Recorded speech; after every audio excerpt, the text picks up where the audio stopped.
Salut! Alors dans cette nouvelle vidéo, tu vas découvrir ce qu'est la loi d'émail. Alors la loi d'émail dit que la somme des tensions dans la maille vaut 0 volt. Mais d'abord, qu'est-ce que c'est qu'une maille? Alors dans un circuit, en fait, une maille c'est simplement euh, un rond, on va dire, voilà, simplement. Quand avec notre doigt, si je prends mon doigt, je peux... Alors je vais faire la mise au point. Si je prends mon doigt, en fait, chaque fois que je peux relier deux fois le même point avec mon doigt, ça fait une maille. C'est-à-dire que je pars de ce point, avec mon doigt, je vais sur la gauche, je remonte, je repars à droite et je redescends, je retombe sur le même point, donc nous voilà en présence d'une maille.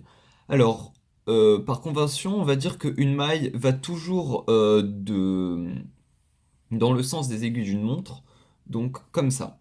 C'est-à-dire que je vais prendre ça, plus ça, plus ça, plus ça. Donc la somme des tensions qu'il y a dans chacune de ces branches va valoir 0 volt. Alors, plus explicitement, je vais réécrire la formule. Somme des tensions de la maille est égale à 0 volt. Donc, hop, je prends mon doigt. Hop, hop, hop, je commence. Et là, je tombe sur R4, donc la résistance qui s'appelle R4. À ces bornes, on a la tension U4. Donc, U4 fait partie de la maille. Mais on a également, hop, hop, hop, R3 qui fait partie de la maille. Avec, pour tension à ces bornes, 1 volt.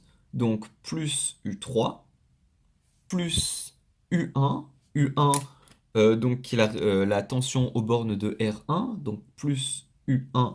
Donc je continue, je tombe sur R2 avec pour tension à ces bornes U2 plus U2. Donc on voit bien à chaque fois la flèche va dans le bon sens, hein. On traitera plus tard le cas où la flèche irait dans le mauvais sens.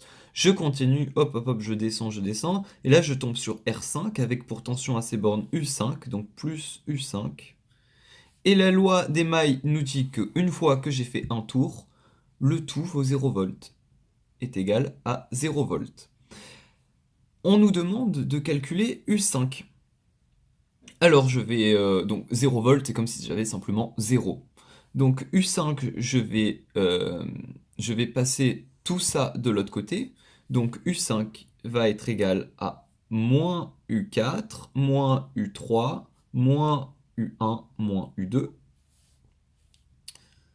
Et donc U4 vaut donc moins, non, U5 vaut moins U4, donc moins 3 volts. Donc parce que U4 est égal à 3, donc moins U4 est égal à moins 3. Idem, moins 1, moins 2 pour U1. Là, on a U2. U2 est égal à moins 2 volts. Donc moins 2, donc moins 2 volts. Et moins 2, ça fait plus. Donc là, c'est comme si j'avais plus 2.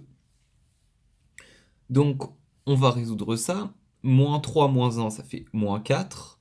Moins 2 moins 6, plus 2, donc je peux même les enlever. Ça fait moins 4 volts. Donc, on peut dire que U5 est égal à moins 4 volts. Et voilà, c'est aussi simple que ça, la loi des mailles.